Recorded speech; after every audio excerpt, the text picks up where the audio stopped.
Hello and welcome back to the Efficient Skillet. My name is Willie and I hope that you're doing extremely well out there. I know that I am.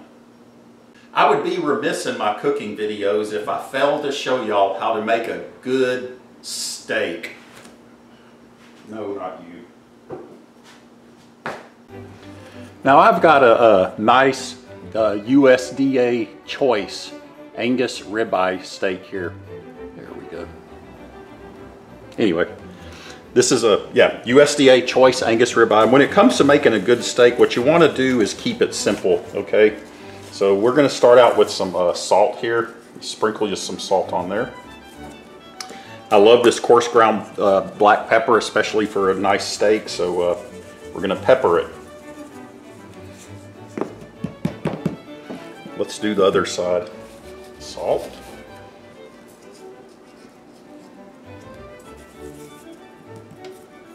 Pepper. All right, now here comes a key ingredient. This is very important. This is the third and final ingredient. Let me zoom out a little bit here. There we go. Worcestershire sauce. So you want to take some Worcestershire sauce, and not too much, just a little bit on each side.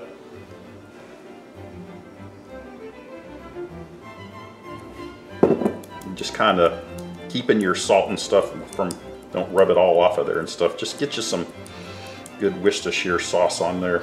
That's a very important ingredient in making a good steak. Flip it over, same thing. Put your Worcestershire sauce.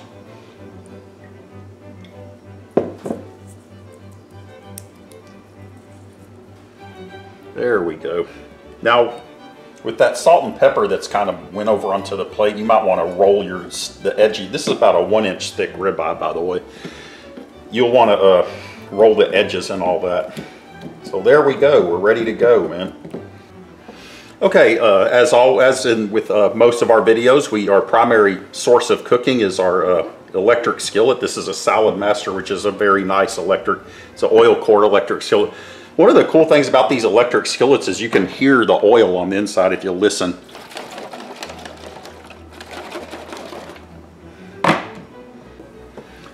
So I've got it heated up to 400 degrees. That's as hot as it gets. I've got it maximum heat, preheated, and I'm not going to put anything on this skillet. I'm not going to put no stick spray or oil or anything. We're just going to go straight to it. But I want to make sure it's hot enough, and the way you test is you take just a little bit of water, little couple of drops, and just drop it in there, and look at those drops of water, how they just roll all around. That's when you know your skillet is preheated to the proper temperature. Let's get them all into one. There we go. That's just a little drop of water just rolling around.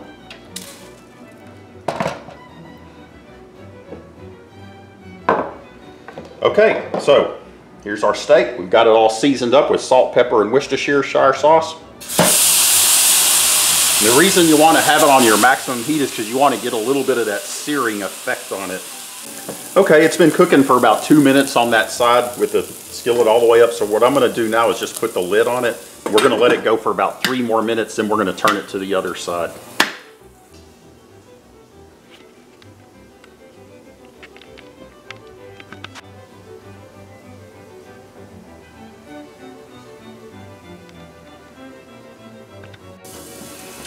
Okay, it's been going for about 5 minutes now on that first side.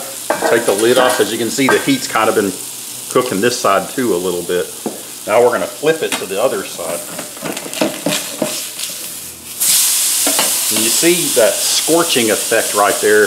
That adds a lot to your steak. It adds a tremendous amount of flavor to it. You want that scorched edge on that steak like that. Anyway, I'm going to let it go for about 2 minutes just like this, and we're going to put the lid on again. Okay, it's been about 2 minutes. We're going to put the lid on and go for about another 3 more minutes.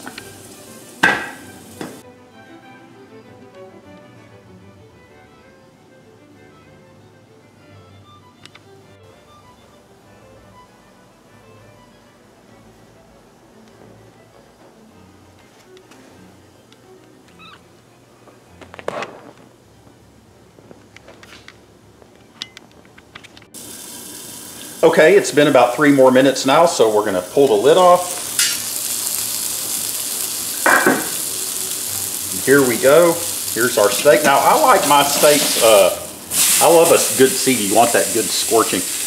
When it comes to a good steak like this, I like mine medium rare. That means it's red in the center, but it's hot. It's a hot red center. Rare is red in the center and it's cold or cool.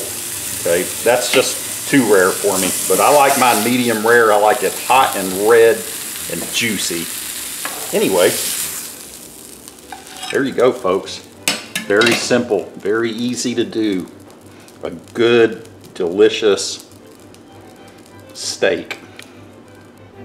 Now, you might want to put a nice splotch of real butter on this steak. Again, I always, as I pointed out several times in my videos, I make my own butter. I only use real butter and I make my own butter. And if you want to know how to make your own butter, see my videos. One of them says Old World Butter. And that's how you make the very best butter you'll ever taste. Now, when it comes to steak, I've always had the firm belief that if you're going to enjoy steak, don't skimp on it. Get quality, good steak. I've always, you know, some of you probably going to disagree, but I think a sirloin is a cheap steak.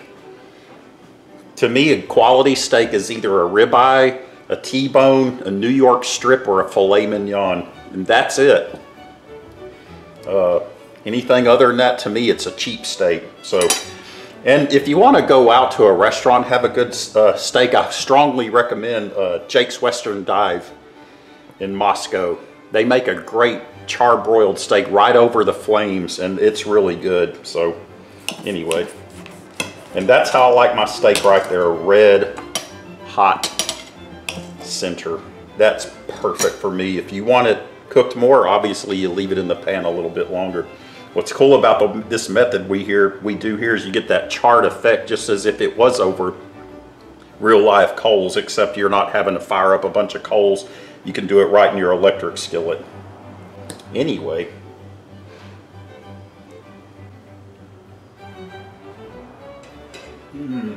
Oh man. Wow.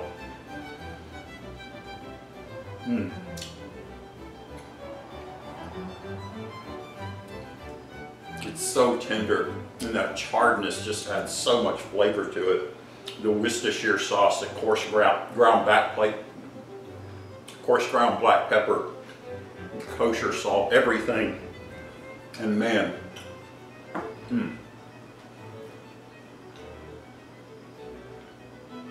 that is a great steak, folks. Now it's all up to you. You may want to have a baked potato on the side. That's really good, and a green salad. Some people want French fries on the side. It's all up to you. So anyway, I hope you try it, and I hope you like it. If you haven't done so, hit the subscribe button. And you can email us, efficientskillet@gmail.com.